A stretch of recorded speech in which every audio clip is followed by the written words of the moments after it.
Ассалаумағалейкум достар, қалайсыздар? Сіздермен бірге Азамат және бүгін біз қайтадан бокс туралы сөз қозғайтын боламыз. Дәлірек айтсақ, әуесқой бокс жайлы. Қазіргі сәтте Қарағанды қаласында бокстан Қазақстан чемпионаты өтіп жатыр. Бүгін, яғни сейсенбі күні финалдық кездесулер орын алады. Алайда осы видеодағы әңгіме өздеріңіз түсініп тұрғаныңыздай Қазақстан чемпионаты туралы емес. Шамамен осы айдың басында Таиланд елінің Чангмай қаласында бокстан Азия біріншілігі аяқталған болатын. Қазақстан 4 алтын, 5 күміс және 1 қола медальмен екінші орында иеленген болатын. Ал көрші өзбек елінің боксшылары 8 алтынға 2 күміс медальдарын қосып, жалпы командалық бірінші орынды алды. Кейін Аблайхан Жүсіповке алтын жүлдесі беріліп, тістеп алған өзбек боксшысын жарыстардан шеттеткен. Бұл жайлы бүгінгі видеомызда да айтып кететін боламыз, яғни толығымен тоқталып кетеміз. Ал кеше түскен ақпараттарға сүйенсек, халықаралық бокс комитеті Азия біріншілігінде болған өзбек боксшыларына берілген алтын жүлделерге қатысты арнайы тергеу жасап, жұмыстарын бастап кетті. Сыбыстарға сенсек, шамамен 4 алтын жүлдені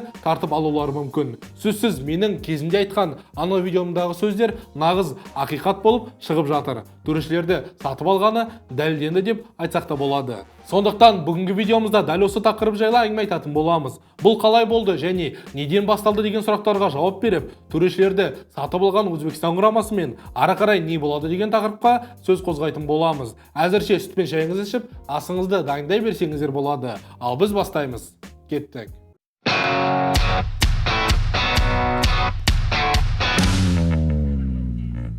Достар, видео басталмас бұрын дәстүр бойынша шамалы ғана қосарым бар. Ең алдымен сіздерді шын жүректен келе жатырған жаңа 2025 жылмен құттықтаймын. Иә, сіздер айтуыңыз мүмкін, бұл біздің мейрамымыз емес деп. Әлбетте, қазақ баласы ретінде біздің жаңа жылымыз наурыз айында болады. Ал мұсылман ретінде бұл мейрамды мүлде тойламаймыз да. Алайда Қазақстан Республикасының азаматы болғасын, сіздерді осы мейраммен құттықтау менің парызым деп ойлаймын. Келіп жатқан 2025 жаңа жылда жағымды жаңалықтармен толағай табыс тілеймін. Әрбір игі істеріңізбен жаңа бастамаларыңызға сәттілік серік болып, отбасыларыңызға баянды бақыт пен бақ береке болсын. Аумин. Бұдан басқа сіздерге бөлек шын жүректен рахметімді айтқым келеді. Кетіп бара жатқан 2024 жылы біз арнайы Азамат спорт атты YouTube арнамызды ашып, қазіргі сәтте 12 мың тіркелушіге жеттік. Бұның барлығы сіздердің арқаларыңызда. Кезінде орыс тіліндегі YouTube арналарда жұмыс істеп, өзіміздің қазақ тіліндегі сапалы контент болса екен деп армандайтын едім. Ал енді міне өзіміздің арнамызды ашып, қазақ тіліндегі контентті дамытып келе жатырмыз. Осы үшін сіздерге көп-көп рахмет. Жаңа жылда бұдан да мықты жетістіктерге жетіп, жаңа шыңдарды бірге бағындырамыз деген ойдамын. Ал енді видеоға қайта оралып, Азия біріншілігінде орын алған жағдай туралы әңгіме айтайық. Сонымен, халықаралық бокс комитеті немесе де IBA өткен Азия чемпионатына біраз сұрақтары пайда болды. Айтып кету керек, бұл Азия біріншілігі IBA тарапының қол астында болып жатырған соңғы турнир. Келесі жарыстарда жаңадан құрылған World Boxing атты ұжым жасайтын болады. Сыбыстарға сенсек, алғашқы жарысы наурыз айында Бразилия елінде өтетін әлем чемпионаты болады. Азия біріншілігіне қайта оралсақ, бұл жарыс 28 қарашадан 11 желтоқсан арасында өтті және бұл жерде төрешілердің шешіміне біраз рет шағымдар түсті. Әсіресе жекпе-жектерден басқа бүкіл жарыстың әділ өтуі жайлы. Түскен шағымдардың барлығы өзбек боксшыларына төрешілердің тарапынан көмек жасағаны туралы. Бұл жайтты Inside the Games атты олимпиадалық бұқаралық ақпарат иесі жаза бастады. Алайда басында бұған ешкім мән бермеген еді. Дегенмен бірнеше құрамалар арнайы протест жасағасын біраз шешімдер өзгертіле бастады. Нақты айтып кетсек, бұл шешімдерді Азия бокс конфедерациясының президенті Пичай Чинхвараджи мен оның бас секретары Али Саламехтің нұсқауларымен өзбек боксшыларына төрешілер көмектесе бастады. Сол үшін IBA мұқият зерттеуін бастап кетті. Ең алдымен 71 келі салмақ дәрежесінің финалында орын алған жағдай. Сол жерде кәсіпқой бокстан кетіп, әуесқой деңгейге қайта оралған Аблайхан Жүсіпов өзбекстандық Хавазбек Асадуллаевпен кездескен болатын. Отандасымыз бүкіл жекпе-жек бойы өзін жақсы көрсетіп, кем дегенде 4-1 есебімен жеңіске жеткен. Алайда төрешілер оған қастандық жасап, жеңісті өзбек боксшысына беріп жіберді. Бұл туралы мен толығырақ өткен видеомда айтып кеткен болатынмын. Төмендегі сілтеме арқылы өтіп, қарап кетсеңіздер болады. Сөйтіп, Аблайхан тек екінші орынға ие болып, күміс жүлдемен қазақ еліне қайтқан болатын. Бірақ Қазақстан бокс федерациясы арнайы протест жасап, бұл шешімнің дұрыс емес екенін айтқан. Маған түскен инсайдерлік ақпаратқа сүйенсек, төрешілер дұрыс жұмыс жасаған жоқ деген шағымға Азия бокс федерациясының президенті жоқ деп жауап беріп, біраз ұрыс-керіс орын алған. Примерно мынандай болған ғой, анау очки киіп алғанда, өзбекстандық сомдарды бүйтіп көзіне жасап алғанда, Не ол? Төрешілер ма? Төреші дұрыс жасады. Барлығы нормальны. Өзбек чемпион деп барлығына жауап беріп отырған. Бірақ өздеріңіз білетіндей барлығы дәлелденген болатын. Келесі күні Қазақстан бокс федерациясы арнайы дайындап барған видеоны көрсетіп, өзбек боксшысы Абылайханды тістеп алғанын көрсеткен болатын. Осыдан соң анау президент өтірік мүлейімсіп түсіп едім дегендей басқа адамдарға аударып жіберген. Кейін барлығы жақсы болып, өзбек боксшысын жарыстардан шеттетіп, Абылайхан Жүсіповке Азия біріншілігінің чемпионы атағы берілген. Бұл жерде Қазақстан бокс федерациясы өте керемет жұмыс жасап шықты. Барлығын түсіндіріп, дәлелдеп, өздерінікін жеңіп алды. Красавчиктер, братандар, молодцы. Дәл осы жағдайдан соң Азия чемпионатындағы өзбекстандық боксшылардың біраз жеңістері жайлы сұрақтар пайда болып, зерттеу жұмыстары жүргізіле бастады. 67 келі салмақтағы Дулат Бекбауов пен өзбек боксшысы арасындағы жекпе-жек жайлы да сұрақтар пайда болып, қазіргі сәтте мұқият тексерістер жүріп жатыр.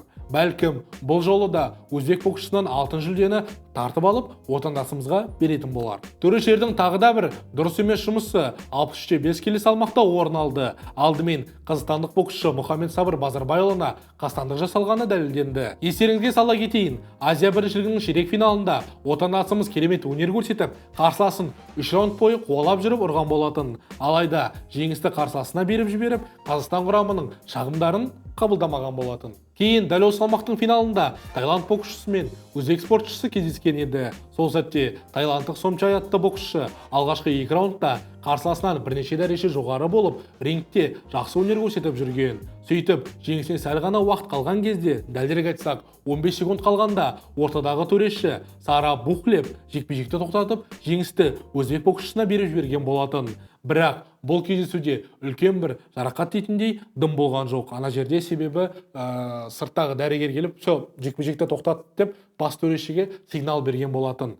Бұл мен таиландықтар келіспей арнайы протест берген болатын. Ең қызығы, сол жекпе-жекте жұмыс жасаған жаңа айтып кеткенімдей, дәрігер алдымен таиланд боксшысына ары қарай жалғастыруға рұқсат берген. Ал біраз уақыттан кейін бірден жекпе-жекті тоқтатып, төрешіге арнайы сигнал беріп, жеңісті өзбек боксшысына берген еді. Ал бұл болса бүкіл бокс ережесін бұзу болып саналады. Сондықтан не болғаны барлығымызға түсінікті шығар. Осы бойынша да арнайы зерттеу жұмыстары өтіп жатыр. Осыдан кейін маған кім айтады, өзбектер сатып алмады деп. По факту барлығы дәлелденіп отыр. Қазір 4-ші жағдайды айтамын. Сонымен қатар 48 келі салмақтағы Санжар Ташкенбай мен өзбек боксшысы арасындағы жекпе-жекте біраз сынға ұшырап, арнайы зерттеу жұмыстары басталды. Естеріңізге сала кетейік, сол кезде Санжар Ташкенбай төрешілердің бөлінген шешімімен жеңіліс тапқан болатын. Ал раунд ортасында бас төреші өтірік нокдаун санап, жекпе-жектің жеңісін барлығын бетіп алып, өзбек боксшысына беріп жіберді. Бірақ анау сәтті дұрысынан қарайтын болсақ, өзбектің соққысы Санжардың иығына дәл тигені көзге анық көрініп тұр. Сондықтан өзбектер төрешілерді сатып алды деген тақырыпқа тағы да бір дәлел пайда болды. Осы Азия чемпионатында көрші Өзбекстан елі 25 жүлденің 19-ын алып кеткен болатын. Сол үшін сөзсіз сұрақтар бірден пайда бола бастады. Inside the Games ақпарат иесінің айтуы бойынша, Азия конфедерациясының президенті мен сол жерде жұмыс жасаған төрешілер әдейі барлық жақын түсіп тұрған 50-50 дейді ғой, 50-50 шешімдердің барлығын өзбек боксшыларына беріп отырған. Ал жарыс барысында өзбектерді жеңіп кетуі мүмкін деген боксшыларға